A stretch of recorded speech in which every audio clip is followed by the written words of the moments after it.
ये सारा चीज माइंड से निकाल दीजिए कि आपको ऑपरेटर ट्रैप करता है और उस डायरेक्शन के अगेंस्ट में जितना भी लोग मार्केट के अंदर ट्रेड कर रहे हैं वो सारे लोग ट्रैप होने वाले हैं, चाहे वो 500 करोड़ वाले ट्रेडर हो या 50,000 वाले ट्रेडर हो। अगर आप मार्केट के अंदर ट्रेडिंग करते हैं तो आप कभी ना कभी ऑपरेटर वर्ड को तो जरूर सुने होंगे और आप ये भी सुने होंगे कि मार्केट में ऑपरेटर ही मार्केट को चलाते हैं और वो रिटेलर को ट्रैप करते हैं। लेकिन क्या हो अगर मैं बोलूं कि आपको इस वीडियो में कुछ ऐसा बताऊंगा, कुछ ऐसे पॉइंट बताऊंगा जिसको अगर आप ध्यान में रख के ट्रेड करिएगा तो आपका जो ये रिटेल वाला साइकोलॉजी है ये सीधे ये स्मार्ट मनी यानी ऑपरेटर के साइकोलॉजी से मैच कर जाएगा। अगर आपको इसको सीखना है तो इस वीडियो को पूरा एकदम अच्छे तरीके से पूरा देखिएगा, क्योंकि देखिए होता क्या है, आप लोग स्ट्रेटजी वाला वीडियो तो बहुत अच्छे तरीके से देखते हैं लेकिन ये कोई स्ट्रेटजी से भी बहुत ज़्यादा इन्फॉर्मेटिव वीडियो होने वाला है। तो इस वीडियो को एकदम अच्छे तरीके से देखिए, कैसे हम समझेंगे कि हम अपना जो ट्रेड है वो स्मार्ट मनी की डायरेक्शन में करें। ठीक, अब स्मार्ट मनी के डायरेक्शन में कहने का मतलब क्या है, मान लीजिए आज मार्केट खुलने के बाद स्मार्ट मनी का व्यू क्या है, बाई साइड का। तो आप तो रिटेल हैं, आपके पास तो पैसा कम है, तो आप कैसे अपना सेम ट्रेंड यानी आप भी कैसे अपना साइकोलॉजी क्या क्या देखकर आप चार्ट का एनालिसिस करिए और आप भी केवल बाई साइड का ट्रेड करेंगे। वेलकम बैक दोस्तों, आज हमारे चैलेंज का डे 54 है जिसमें कि हम जो 74 दिन का चैलेंज स्टार्ट किए हैं उसका ये डे 54। ठीक, आज हम समझने वाले हैं how I trade smart money psychology, यानी स्मार्ट मनी जो ऑपरेटर होते हैं, जो बड़े बड़े बैंक्स होते हैं या जितने भी बड़े ट्रेडर होते हैं जो बिग अमाउंट से मार्केट के अंदर ट्रेडिंग करते हैं, उनका ट्रेंड, उनका साइकोलॉजी और मार्केट किधर जाने वाला है वो सारा चीज हम कैसे पता करेंगे अपने चार्ट को देखकर। यहाँ पर मैंने 5 पॉइंट को लिख रखा है, जैसे लिखा है सेम उन्हीं डायरेक्शन में आपको फॉलो करते हुए चार्ट पे अप्लाई करना है और आप देखिएगा कि आपका जो व्यू है वो सेम कैसे। सबसे फर्स्ट पॉइंट क्या है, चलिए देखते हैं। देखिए फर्स्ट पॉइंट क्या है, चार्ट एनालिसिस। जब भी मार्केट बंद हो, जैसे आज मैं वीडियो बना रहा हूँ तो आज जब मार्केट क्लोज होगा आपको चार्ट का एनालिसिस करना है। अब ये एनालिसिस कैसे करेंगे, टॉप डाउन एनालिसिस। अगर आपको नहीं आता तो आप प्लेलिस्ट में जाकर चैनल पे देख सकते हैं। ठीक, तो टॉप डाउन एनालिसिस जब करिएगा तो आपको क्या पता चलेगा, मार्केट में अभी ट्रेंड क्या चल रहा है, मार्केट आज कैसा मूव किया। आपको जब इतना चीज पता चल जाएगा तो आपको ये कॉन्फिडेंस आएगा कि हाँ भाई अगले दिन मार्केट इस तरीके से मूव कर सकता है। अब चार्ट एनालिसिस के बाद दूसरा पॉइंट, जब आप चार्ट एनालिसिस करिएगा तो आपको वहाँ मार्केट के ट्रेंड के बारे में पता चलेगा। जो मैंने आपको बताया कि चार्ट एनालिसिस किए बिना आप मार्केट का ट्रेंड नहीं देख सकते हैं और मार्केट का ट्रेंड हमेशा हम कैसे डिसाइड करते हैं, अगर मार्केट डेली टाइम फ्रेम पर बुलिश है और मान लीजिए 15 टाइम फ्रेम पर मार्केट बेयरिश दिखा रहा है तो हम ये नहीं समझेंगे कि मार्केट बेयरिश मोड में चल रहा है। नहीं, छोटे टाइम फ्रेम पर मार्केट का कोई भी ट्रेंड हो उसको हमें नहीं देखना है, हमें छोटे टाइम फ्रेम का केवल यूज ट्रेड एंट्री के लिए करना होता है। ठीक, जितना भी मार्केट का एनालिसिस होता है, मार्केट का ट्रेंड होता है, वो बड़े टाइम फ्रेम के अनुसार ही चलता है। ठीक, अब देखिए यहाँ पर समझाता हूँ कैसे इसके साइकोलॉजी से मैच करेगा। आप चार्ट को एनालिसिस करिएगा, आपको पता चलेगा कि भाई मार्केट बुलिश है और यहाँ पर जैसे ही मार्केट बुलिश है तो आपको मार्केट ट्रेंड पता चल गया कि हाँ भाई मार्केट। अब ये सारा चीज ऐसा नहीं है कि आज ये बाई का व्यू बनाए हैं तो चार्ट पर देखकर आप ये पता नहीं कर सकते हैं कि बाई में नहीं जाएगा मार्केट, जरूर जाएगा, क्योंकि ये भी चार्ट को ही देखते हैं। बट आप लोग को क्या बताया गया है कि सपोर्ट कोई नहीं देखता है, रेजिस्टेंस कोई नहीं देखता है, कोई कैंडलस्टिक नहीं देखता है।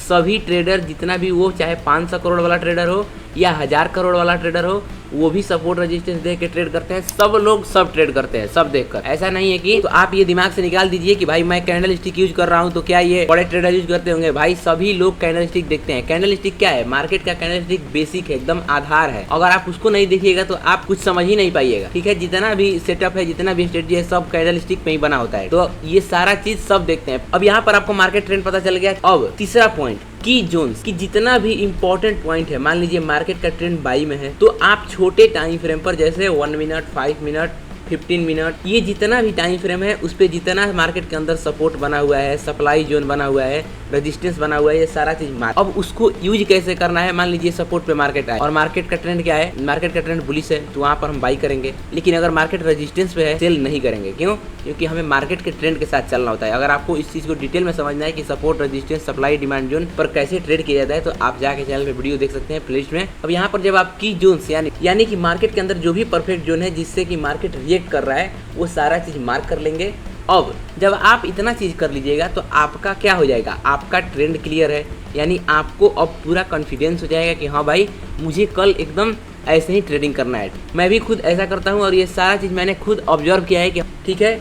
अब आते हैं कि चौथा पॉइंट क्या है। ठीक, अब चौथा पॉइंट यहाँ पर देखेंगे तो सेटअप। यहाँ पर आपको ये तीनों चीज मालूम चल गया कि मार्केट का ट्रेंड क्या है, जोन क्या है, पूरा एनालिसिस कर लिया आप। उसके बाद आपका जो स्ट्रेटजी है, बिना स्ट्रेटजी बने अगर आपका स्ट्रेटजी चार्ट पे नहीं दिख रहा है आपको ट्रेड में इंटर नहीं करना है, चाहे चार्ट कितना भी ऊपर मूव क्यों ना कर दे। अगर एक बार आपका स्ट्रेटजी चार्ट पे बन गया उसके बाद अगर मार्केट आपके रिस्क रिवार्ड के अंदर आपका एंट्री दिखा रहा है तो आपको वहाँ पर एंट्री करना है। अगर वहाँ पे नहीं करिएगा तो आपको क्या होगा, फोमो क्रिएट हो जाएगा। अगर वहाँ मार्केट अच्छा मूव कर दिया तो अगली बार आप गलत ट्रेड में एंट्री करेंगे और आपका लॉस होगा। तो ये तीनों चीज़ करने के बाद आपको चौथा चीज़ अपना स्ट्रेटजी सेटअप पे ध्यान रखना है। अगर आपको स्ट्रेटजी के बारे में नहीं पता कि आपके पास कोई स्ट्रेटजी नहीं है तो आप प्लेलिस्ट में जाइए, आपको 3-4 बहुत बेस्ट स्ट्रेटजी मिल जाएगा। अब ये सारा चीज़ मिल गया तो स्ट्रेटजी मिलने के बाद वही 5वां पॉइंट जो मैंने आपको अभी बताया, एंट्री विथ रिस्क रिवार्ड, ये आपको हमेशा ध्यान रखना है।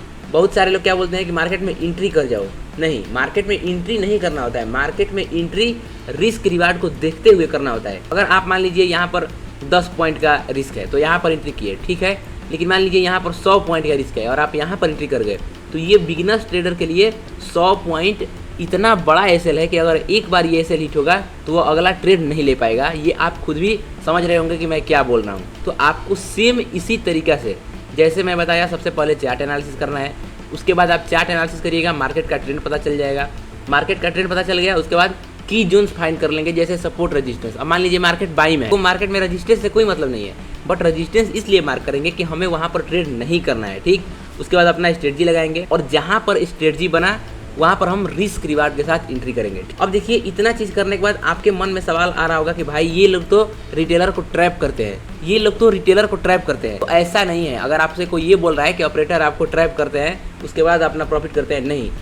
ऑपरेटर किसको ट्रैप करते हैं, मान लीजिए इनका भी व्यू बाई साइड में है, ठीक, और आपका भी व्यू बाई साइड में है, तो आप ट्रैप हुइएगा। आप खुद सोचिए कि अगर आपका भी ट्रेड का डायरेक्शन बाई साइड है और इसका भी बाई साइड है, तो आप जब सेम ऑपरेटर के ये जो बिग अमाउंट वाले ट्रेडर हैं इनके ट्रेंड में चल रहे हैं तो आप कभी मार्केट के अंदर ट्रैप नहीं होइएगा। ट्रैप कौन होता है, जो मार्केट में अगेंस्ट में चलता है। यानी मान लीजिए मार्केट में 20,000 करोड़ बाई साइड के लिए लगा और 15,000 करोड़ सेल साइड का लग रहा है, तो अब मार्केट किधर जाएगा, बाई साइड में। तो यहाँ पर ये 15,000 करोड़ में जितना भी, अब ऐसा तो नहीं है कि 15,000 करोड़ में केवल 10,000 20,000 वाले ट्रेडर होंगे, कोई 500 करोड़ से भी सेल किया होगा, कोई 1,000 करोड़ से भी सेल किया होगा। तो यहाँ पर ये जितना भी इसमें सेलर है वो सारे लोग ट्रैप होने वाले हैं, ठीक। तो ऐसा नहीं है कि केवल 20-22,000 वाले ट्रेडर ही ट्रैप होते हैं, ट्रैप 500 करोड़ वाले भी होते हैं। मार्केट के अंदर क्या होता है, जिस डायरेक्शन में ज्यादा पैसा लग जाएगा मार्केट उधर ही मूव करने वाला है और उस डायरेक्शन के अगेंस्ट में जितना भी लोग मार्केट के अंदर ट्रेड कर रहे हैं वो सारे लोग ट्रैप होने वाले हैं, चाहे वो 500 करोड़ वाले ट्रेडर हो या 50,000 वाले ट्रेडर हो। ये सारा चीज माइंड से निकाल दीजिए कि आपको ऑपरेटर ट्रैप करता है। अगर आप ऑपरेटर के माइंडसेट से चलिएगा, अगर आप ऑपरेटर के ट्रेंड के साथ चलिएगा तो आप कभी ट्रैप नहीं होइएगा, ठीक। ये हो सकता है कि आपका छोटा छोटा एसएल जाएगा, बट एसएल क्या है, एसएल ये ट्रेडिंग का पार्ट ऑफ गेम है, एसएल तो जाएगा नहीं, किसी का भी स्ट्रेटजी 100% नहीं है। तो अगर स्ट्रेटजी की एक्यूरेसी 99.9% भी है तो वहाँ पर क्या होगा, वहाँ पर आपका एसएल जाएगा ही जाएगा, ठीक। तो एसएल से नहीं होता है। जो रिस्क रिवार्ड के साथ एंट्री करते हैं, जो मार्केट के अंदर risk management, money management follow करते हैं, वो एकदम अच्छे तरीके से मार्केट के अंदर प्रॉफिटेबल हो सकते हैं। और आप एक बात ध्यान में रख लीजिए, अगर आप लॉस में हैं, अगर आप मार्केट के अंदर बहुत ज्यादा रुपया लॉस कर दिए हैं, तो आप इस तरीके से जो मैं आपको बताया पूरा लॉस रिकवर कर सकते हैं, इस तरीके से एकदम डिसिप्लिन के साथ फॉलो करके। देखिए, अगर आप ट्रेडिंग में डिसिप्लिन और अपना जो रूल है वो फॉलो नहीं करिएगा, जहाँ भी आप ट्रेडिंग में रूल और डिसिप्लिन से ब्रेक किए वहाँ पर आपका लॉस चालू हो जाएगा। इसीलिए अपने डिसिप्लिन को अच्छे तरीके से फॉलो किया जाता है। और इस चीज़ को जो मैं आपको अभी बताया, ये आप केवल मार्केट में अप्लाई करके देखिए, आपको तुरंत पता चल जाएगा कि हाँ भाई, मैंने जो बताया है वो कितना इंपॉर्टेंट चीज़ बताया है। तो मुझे लगता है आपको ये सारा चीज़ समझ में आया होगा। इससे आप अच्छे तरीके से लॉस भी रिकवर कर लेंगे और आप प्रॉफिटेबल भी हो। तो मिलते हैं आपसे नेक्स्ट वीडियो में, तब तक चैनल को सब्सक्राइब कर लीजिएगा, क्योंकि अभी और आगे 1-2 बहुत ही हाई एक्यूरेसी वाला स्ट्रेटजी आने वाला है। तो आप उसे अगर देखना चाहते हैं तो सब्सक्राइब करके रखिएगा, ताकि जब भी वो आए तो आप उसे तुरंत देख ले, ठीक। मिलते हैं नेक्स्ट वीडियो में, तब तक के लिए जय श्री राम।